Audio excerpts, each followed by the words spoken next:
तालका जोही के प्रेसिडेंट असांजो मानवारो महबूब सजन असांजो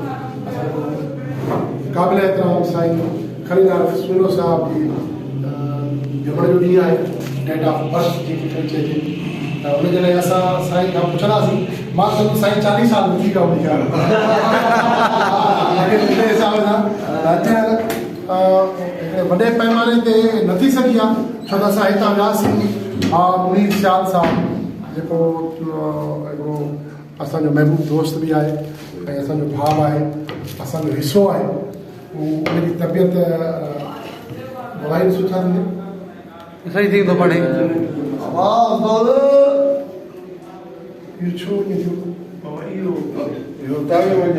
उनजी तबियत सही न हुई। असां उनजी अयादत लाइ हितां वियासीं। हिकिड़ो पंहिंजी जाइ ते असांजो महबूब दोस्त आहे, उनजो दुख बि आहे, पर वरी ॿी ॻाल्हि इहा ॾिठीसीं त साईं जी जमण जो ॾिणु आहे त असां चयो त साईं खे वाधायूं ॾियूं। अर्जेंट प्रोग्राम थियो आहे साईं माज़रत सां। हे असां जेके पाण में दोस्त गॾु हुयासीं तव्हांखे घुरायोसीं, तव्हां तकलीफ़ कई, असां पहुता आहियो। हुनजे लाइ मां सभु खां पहिरियां तव्हांजे कदमनि ते हथ रखी ऑर्गेनाइजेशन जो चेयरमैन लाला रफीक साहब असांजो जेको जोई जो सदर आहे खलीलाल साहब खे हाथ पाराए रहियो आहे। ऐं असांजे मर्कज़ी अॻुवां असांजो जेको मां मतिलबु सां ॻाल्हाईंदुसि त साईं खलील आरफ हिकिड़ो वॾो नालो, ख़ानदानी माण्हू, वॾी शख़्सियत। असांजे सिंध फनकार में जॾहिं खां वठी सिंध फनकार ईजाद थी आहे त ही माण्हू शुरू खां वठी हींअर ताईं ॾुख में सुख में हर शइ में असां साईं खे वॾी जमाल ॾिनो। ऐं साईं हमेशह मुरकंदो रहंदो, खिलंदो रहंदो ऐं सदाईं आवाज़ सिंध जे जनरल सेक्रेटरी मधुर आका साहब असांजे खलील साहब खे ज़िले जो जेको आहे जनरल सेक्रेटरी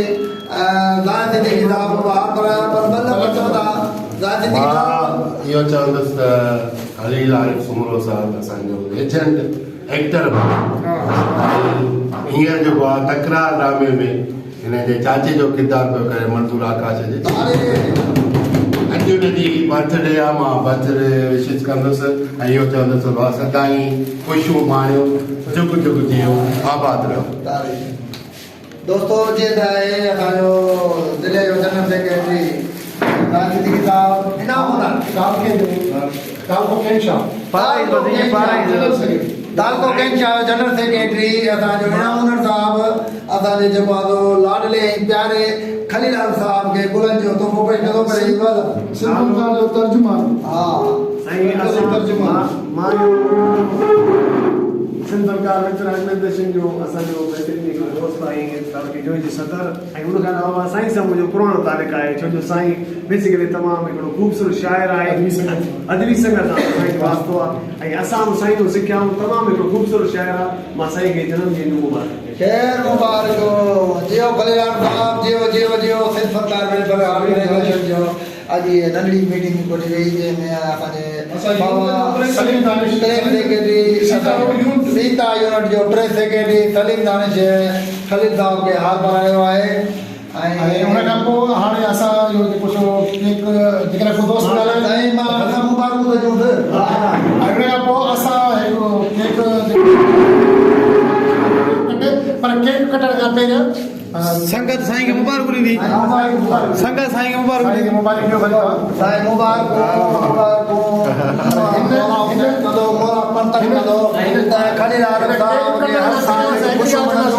ऐं बहितरीन माण्हू आहे, हिनजी जेतिरी बि तारीफ़ कजे ओतिरी कमु आहे।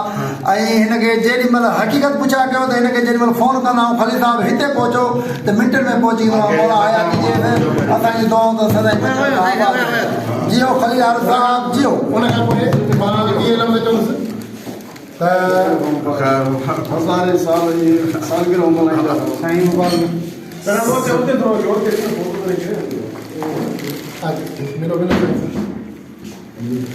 मां इहे लफ़्ज़ चवंदुसि साईं खलील आरिफ संगत मिले साईं जेको आहे कैमरामैन असिस्टेंट कैमरामैन जहांगीर साईं जो ताहिर खीरो साहब जनरल सेक्रेटरी साईं ताहिर खीरो साहब जेको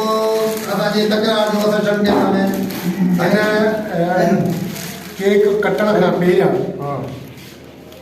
साईं जेको आहे हिन महिल सिंध फनकार वेलफेयर ऑर्गेनाइजेशन जे लाइ महिनत कई आहे ऐं जेका जाखोड़ कई आहे जेका ॿी चैलेंज कई आहे उन लाइ मां हर वारे हिकिड़ो शेर पढ़ंदो आहियां पर अॼु उहो शेर मां साईंअ जे नाम कंदुसि त तव्हां जेको मां शेर पढ़ंदो आहियां डाइस ते बि उन जी पैरवी कई आहे हिन चकर सदाई सचा हलिया असां सां पर हिन महिल जेको हमालिया जबल वांगुरु मुहाॾो अटकाए जेको बीह रहियो ऐं पंहिंजो पैनल ठाहे ऐं करे ॾेखारियो त मां उन हवाले सां इहो चवंदुसि त वधी अचो इहे मुश्किलूं त शौक़ सां गले मिलूं वधी अचो इहे मुश्किलूं त शौक़ सां गले मिलूं जे आसमान लुॾे त छा जे ही ज़मीन धुॿे त छा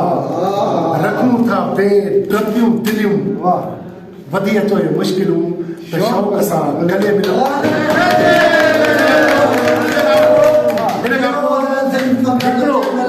हिकिड़ो शेर असांखे साईं अॼु पंहिंजी दिलि सां ॿुधाईंदो पोइ असां केक कटींदासीं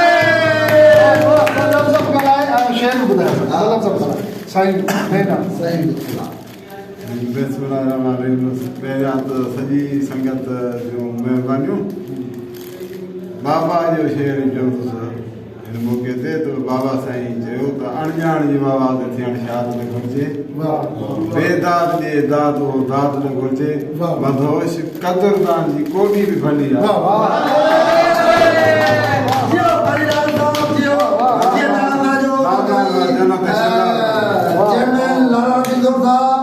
मरकज़ी जनरल सेक्रेटरी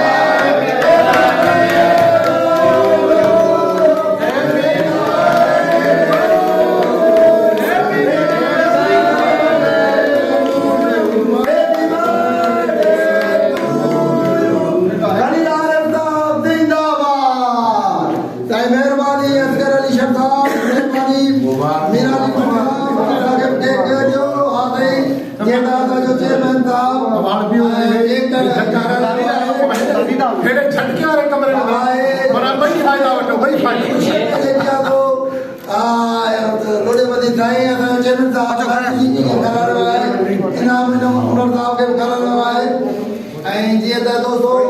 महाबर मुख्य ॻाल्हाईंदो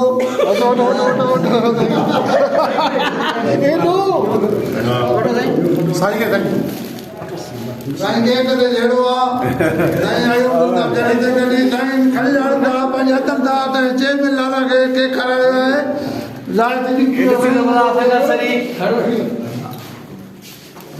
साईं दो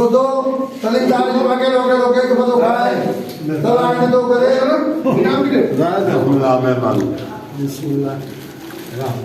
साईं दोस्तो जंहिंखे दिलि चवे केक खणी खाए फटो बाबा ॿियो केरु समझिए बाबा हाणे सभी दोस्त में सीटूं ते वेहो कुर्सियुनि ते वेहो जीअं त तव्हांखे ॿुधाईंदा हलूं त फनकार वेलफेयर ऑर्गेनाइजेशन जो चेयरमैन लाला रफ़ीकुर साहब ऐं जनरल सेक्रेटरी मरकज़ी जनरल सेक्रेटरी प्रोग्राम में बीठा अलीलाल जी सालगिरह लाइ केक वठी आया जेको संगत सजी ऐं काटियो थी ऐं बर्थडे मल्हाई थी असां खलीलाल साहब जी जेको रोशन जावरी साहब हे सता अनुवानी जेको सभिनी खे ॿुधाईंदो पाण न त नथो अचे सरदार खे भाई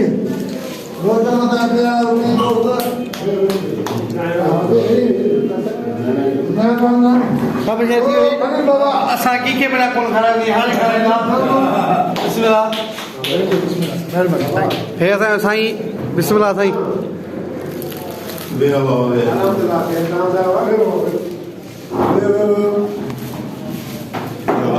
जादू बोलो सेवन जो सेवन हेलो जी जी यो सदा टिश्यू पहुंचा तो विक्रम को बताना विक्रम कला के मेरा साहब बात पानी पानी न दो केक में बात पानी ना है लो अरे तेल पानी मेरा लो साहब ये वो साहब की दो पीली प्यारो दाने मकर ये मां जन्नत के जी बरकत जन्नत के मंत्रा का साहब और मैं हो दिल ताल का जो सदर हरिलाल साहब कहता हूं तुम क्या चाहो बरकत ये मां चेयरमैन लाला रफीक साहब ऐं ज़िले जो जनरल सेक्रेटरी ज़ाहिर सिद्दीकी साहब अस्सलाम वालेकुम ऐं हिन जो ताल पाण कराए विकिणी साईं दिले ओ डाल के जनरल सेक्रेटरी कैंप नजर चाइना उन्हें इनाम उन्हनि सां साईं साहब पंहिंजो उहिदो ॿुधाईंदो